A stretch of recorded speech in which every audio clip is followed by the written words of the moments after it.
जहाँ कोई काम नहीं आता, वहाँ भगवान काम आते हैं। लेकिन अगर किसी केस में भगवान भी साथ छोड़ देंगे, तो कौन काम आएगा? जैसे एस्ट्रोलॉजी में अगर बोला जाए कि लगन में बैठा गुरु आपके 1000 अवगुणों को खत्म कर देता है। लेकिन अगर लगन में बैठा गुरु ही आपको प्रॉब्लम देने लगे, तो क्या करोगे? आज एक राहु का फ़ायदा बताता हूँ आपको। राहु उस जगह पे काम आएगा जहाँ जुपिटर भी आपका नुकसान करेगा। एक बहुत सिंपल सी एग्ज़ाम्पल है, जब आपको बॉडी फैट रिलेटेड इश्यूज़ होते हैं, लीवर रिलेटेड इश्यूज़ होते हैं, बैक पेन रिलेटेड इश्यूज़ होते हैं, या जुपिटर से जुड़े कोई भी इश्यूज़ आपकी लाइफ में देखने को मिलते हैं, उस टाइम पे काम कौन आता है? राहु। एक सिंपल सा एग्ज़ाम्पल है, लीवर डिटॉक्स करना हो तो आपको सबसे पहले ब्लैक कॉफ़ी याद आएगी। जब भी लिवर टेस्ट में अगर बिलिरुबिन बढ़ा हुआ आएगा, तो सबसे ज़्यादा काम क्या आता है? मूली, जो राहु का कारक है। तो Rahu out of the box solution देने में कैपेबल है। जब भी आपकी प्रॉब्लम ऐसी हो जिसको सॉल्वर भी सॉल्व ना कर पा रहा हो, तो राहु उसको सॉल्व करेगा। ऐसा आइडिया अगर आपको कोई दे दे जो नॉर्मल से हटके हो, वो राहु पर्सन देगा।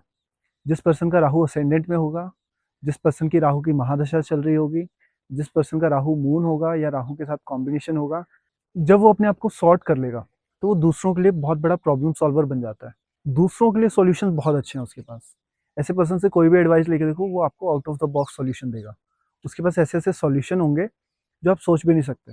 जुपिटर राहु जिसको आप सबसे बड़ा ऐसा कॉम्बिनेशन मानते हैं जो नेगेटिव होता है, बोलते हैं चंडाल योग, है ना? इसमें बहुत इसको प्रचलित किया गया है इस नाम से, और बुरा लगता है सुनने में। जिसके चार्ट में होगा वो बोलेगा कि चंडाल योग है जी मेरी कुंडली में तो। पर राहु जुपिटर वाले एस्ट्रोलॉजर सबसे ज़्यादा सक्सेसफुल दिखेंगे आपको। क्यों? क्योंकि उनके pass out of the box solutions हैं।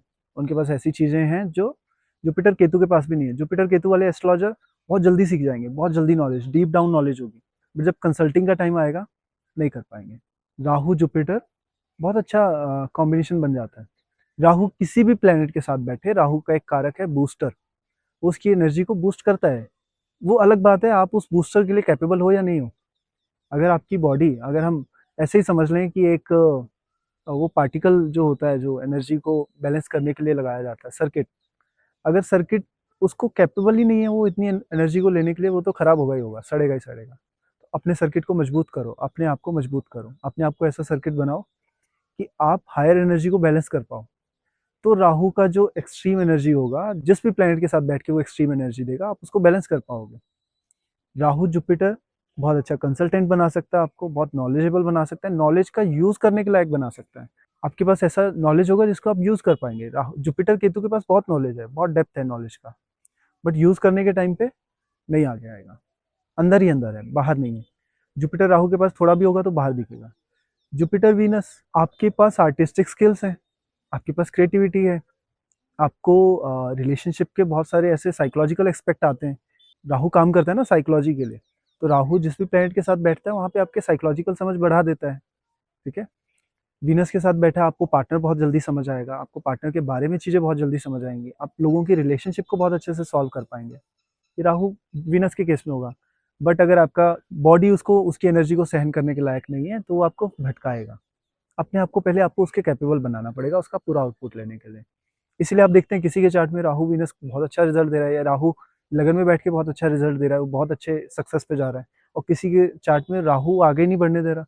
राहु जिस प्लेनेट के साथ बैठा है उसी कंसर्न में उसको रोक लिया उसने। ऐसे ही राहु के साथ में अगर मान लीजिए सैटर्न आ गया, उस व्यक्ति के पास में आइडियाज़ इतने होंगे काम करने के, इतनी क्रिएटिविटी होगी काम करने की, इतना पोटेंशियल होगा काम करने का, तो नए-नए आइडियाज़ लेके आएगा, नई-नई चीज़ें करेगा। पर अगर उसको करने के लिए जगह नहीं मिलेगी, अगर वो अपना पोटेंशियल यूज़ नहीं कर पाएगा, अपने प्रोफ़ेशन को दिखा नहीं पाएगा कि मुझ में ये पोटेंशियल है, तब वो एडिक्शन देगा ना, क्योंकि उसको करना है कुछ, कुछ ऐसा चाहिए जिसको वो करके दिखा सके। अगर नहीं कर पाया तो फिर वो एडिक्शन में आ जाएगा, या वो नेगेटिव रिज़ल्ट देगा। अगेन आपको उसमें अपने आप को पोटेंशियल में लाना है, अगेन आपको अपने आप को स्ट्रॉन्ग करना है। राहु मार्स बहुत बड़ा कॉम्बिनेशन है। इसको बोलते हैं अंगारक दोष।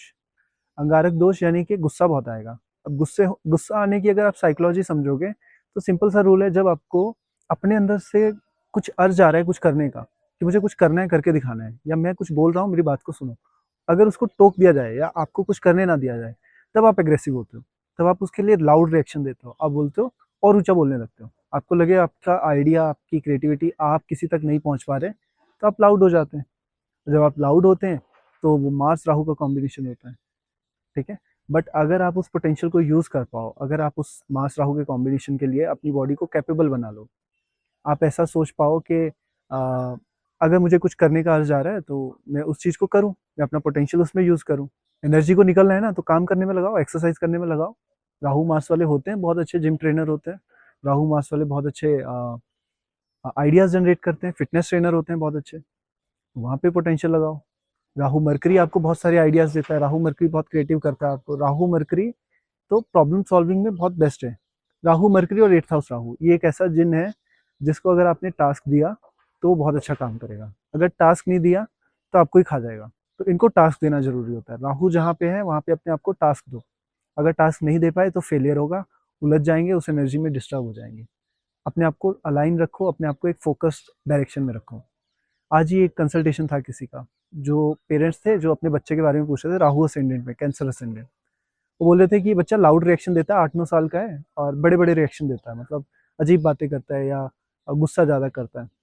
तो प्रॉब्लम ये था कि बच्चा कैंसर असेंडेंट था, इमोशनल था, बट राहु के कारण उसको इमोशंस एक्सप्रेस करने नहीं आ रहे थे। उसके रिएक्शन अजीब हो रहे थे। वो कुछ और रिएक्ट कर रहा था किसी और चीज़ की जगह। तो सिंपल सा रेमेडी था ना कि आप उसको एक्सप्रेशन सिखाइए, आप उसको डांसिंग करवाइए, आप उसको डांस के या फिर एक्टिंग के स्किल्स सिखाने की कोशिश करिए। जब उसके एक्सप्रेशंस उसको एक्सप्रेस करने आएँगे, अच्छे से दिखाना आएगा, उसका गुस्सा शांत हो जाएगा, उसका अजीब रिएक्शन शांत हो जाएगा। प्रॉब्लम ये नहीं था कि वो गुस्सा करता है, प्रॉब्लम ये था कि वो बोलना कुछ और चाहता है और बोल कुछ और रहा है। एक्सप्रेस कुछ और करना चाहता है, एक्सप्रेस कुछ और कर रहा है। जब एक्सप्रेशन ठीक हो जाएँगे तो प्रॉब्लम सॉल्व हो जाएगा। मून राहु को आप ऐसे ही यूज़ कर सकते हो। अपने एक्सप्रेशंस बेटर करो, कोई भी ऐसा स्किल सीखो जिससे एक्सप्रेस बेटर किया जाता है, तो आपका राहु अच्छा हो जाता है। जैसे एक रेमेडी में बोलता हूँ कि आप डेफ डेफ की जो गूंगे बहरों की भाषा होती है वो सीखो, राहु के लिए, राहु को ठीक करने के लिए। वो क्या है, एक्सप्रेशन की तो भाषा है कि आप एक्सप्रेस करके बात कर रहे हो, आप बोल नहीं रहे, आप एक और लैंग्वेज यूज़ कर रहे हो, तो राहु को ठीक कर देती है। तो अपने आप को एक्सप्रेस करने के लिए नई लैंग्वेज और एक्सप्रेशंस बेटर करो, जहाँ पे भी राहु है उस सिचुएशन में। कमेंट करके बताइए आपका राहु कहाँ है और हम आपको बताएंगे कि आपको अपने आप को उस जगह पे कैसे बेटर करना है। नमो नारायण।